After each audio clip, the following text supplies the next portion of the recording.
come back and do another video about listening. Thank you all for the likes and the shares and the comments. Were awesome. So I wanted to follow up a little bit on communication and listening. So we'll call this listening part 2. So to recap, what we talked about last time was really about listening, and listening means using your 2 ears and your 1 mouth, taking the opportunity to follow that person when they're going through their journey or their story about what they are feeling, what they're going through, and you listening, sitting there and just listening. You can give different comments by your cues, by shaking your head like, oh, okay, yeah, or little mm-hms, or you can also do things like, yeah, but you don't want to really interrupt the person by interjecting your ideas or the things that you feel will make the conversation go in a better way. Just allow that person to talk and you listen. So that's what we discussed a little bit last time.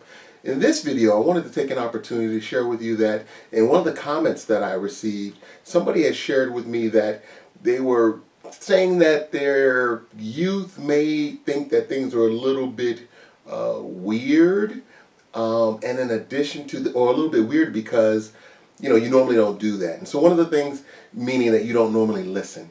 And so one of the things that I wanted to share with you is that, yeah, in the beginning, things are going to seem really weird for this individual, especially when you're quiet and you're just listening. Especially when you've always been that person to interrupt somebody when they're talking, if you've been the person to ask 50 million questions, then yeah, it's going to seem really weird to that individual that you're just listening to them. And what a great compliment to you to know that you are doing something different that's probably going to end up being beneficial, because what the individual's probably waiting on, especially if you're used to interrupting and giving your 2 cents and throwing in this and that at that moment in time, is that they're going to be like, wow, this is really interesting and different. My parent is actually listening to me and not trying to lecture me or give me their advice on every little thing that I'm saying here. That, wow, my parents actually listening to me. Okay, so yeah, it's going to seem different in the beginning, and it might feel a little awkward, and it may make that individual, or your youth or son or daughter or cousin or best friend or whomever or significant other that you're working with, be like, this is really weird, and that's okay. But what that does mean, again, is it shows that you are taking the opportunity to do something different that's going to feel different and actually help that individual understand that this is what it feels like to be heard. So that's really awesome. So with that being said, the other thing to consider as the adult or parent who was listening and working, not working with, but sitting there and listening to your child tell their story, one of the things that you want to be cognizant of at the same time while you're listening is just paying attention. Paying attention to the individual's verbal cues and nonverbal cues when they're speaking, to see if there might be an issue or something that's truly troubling that individual. And that may give you an indication there's something that you need to follow up on with that person that you're talking with. So an example may be like, they're telling you a story and they're saying that, well, I broke up with my girlfriend yesterday, and I'm feeling really down about it, and it does hurt my feelings that we're no longer together, and I wish it could be different. That's kind of natural, right? But if you're paying attention to them and they start to go into moves or voice that is, how do you say, like cracking, because they might be beginning to tear up or cry, those are things where this means that it's really impacting this individual. And you may want to follow up with them, not necessarily at that specific moment in time, but maybe 30 minutes later, an hour later, check in on them. So an example of that maybe is, My girlfriend broke up with me today, and it really hurts. I'm not sure, like, no, but I'm gonna be okay. No, I promise everything's gonna be fine. That is something that you want to follow up with. People break up, people have different emotions, people handle things differently, but that individual is giving you cues that there is something tremendously heavy for them that is going on, and you want to maybe follow up with that. Another example would be like if you ask Junior, hey, so how was your day at school today? And tell me all about it. And the youth is beginning to tell the story, and they're like, today was okay, and I don't know, there was this kid who was picking on me, and I don't know, it just sucks that he was picking on me, but he picks on everybody, so he's just a pain in the butt, and everybody knows that. That might be something in that manner where you're taking a mental note that, okay, something's going on there with this individual. Maybe when I ask that question again in the next day or two or a few days, let's see how my youth responds to that question. But a nonverbal cue, and knowing that possibly that this is heavier than for that individual than one would assume, is the nonverbal cues that they're giving. So, Junior, tell me about your day today. How'd it go?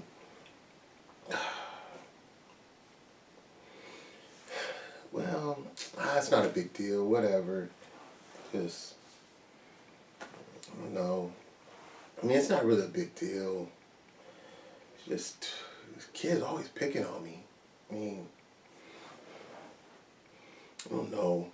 When they start doing things like that, and your child, the individual, the majority of the time that you're close with, and how they respond to things, and you really need to pay attention to, again, some of those nonverbal cues that they're giving, and even some of the verbal cues, like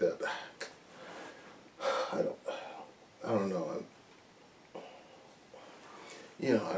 Whatever. Those type of things are little indications that, okay, this might be a little bit heavier than I thought or I didn't know about. And so you got to pay attention to the small things that are occurring. Because here's the thing about youth that's really interesting is that they're really good at hiding things because they don't want to trigger you to really either go off on them, or they don't want to trigger you and making a bigger deal out of it than it needs to be. And that's what's really awesome about this listening to them, because if you can listen to them non-judgmentally and not go off into these tirades or lectures or getting on your soapbox and things of that nature, it helps and makes it easier for them to want to talk to you. And by listening to them, they will feel more comfortable coming to you because they know that you're not going to overreact. Reacting is okay, but you have to keep it in check. Our youth live, unfortunately, 2 lives, if not more than that, right? And sometimes we as adults do the same. Youth, how do I say this? Youth can be one way in front of their parents and can be a totally different way with their friends and their friends' parents and things of that nature, right? And so our youth really get used to masking some of their true emotions with parents. Not all youth do this, but most youth, begin to mask some of their emotions and what they're really going through because it's just youth. You were a teenager at one time also. And you probably did the same thing where you didn't want your parents to really know everything was going on. And why is it that you didn't want them to know everything that was going on? Because you were probably concerned with the way that they would react, or the way that they would handle things, or that you would get grounded, or that you'd be punished forever, and all that stuff. I on the other hand, had an opportunity and the blessing in my parents being somewhat different, and my mom being extremely non-judgmental and extremely supportive, and allowing me to be who I wanted to be and talk about what I wanted to talk about. She was willing to talk about anything and everything, sometimes bringing up subjects that I didn't necessarily want to talk about, but because I knew who she was and she was coming from a good place, that it didn't really bother me. It was a little bit uncomfortable when we talked about the sex thing, but it's all good, you know. But outside of that, I mean, you know, my mom, I was able to talk to my mom about sneaking out, talking about, able to talk to her about kids smoking drugs, about me wanting to think about using alcohol, talking to her about sex and things of that nature. But I knew that my mom was non-judgmental, and she would just normally just listen to me. And that made me feel so good. So anytime I needed and wanted to bring anything to her, I know that she would listen. And she would then follow up a little bit later with maybe some suggestions, or she would even ask, she was like, well, do you want some help in handling this situation, or do you think you have it?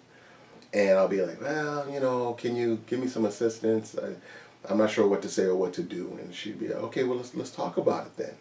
And so you're giving some of the control back to the youth, because that's what they get concerned with a lot of times, is that you're going to take the control out of their hands altogether and sometimes make things worse. Now, this does not mean that there are not times that you as a parent shouldn't be a parent. You should. When there's definitely, situations in hand that deal with them getting physically hurt, and killing themselves or wanting to hurt somebody else. I mean, those are things that you definitely want to get involved with. I mean, right away, and you may have to take those reins for that individual. And so when I'm talking about these things, I'm really looking at that middle school to high school age, that I'm really pay attention to the individual. Also be aware that they may sometimes be masking some of the things that they're doing. And the way that you help overcome them not hiding is you paying attention to your child, their body language, the way that they move, how are they really feeling about things, sitting down and listening to them.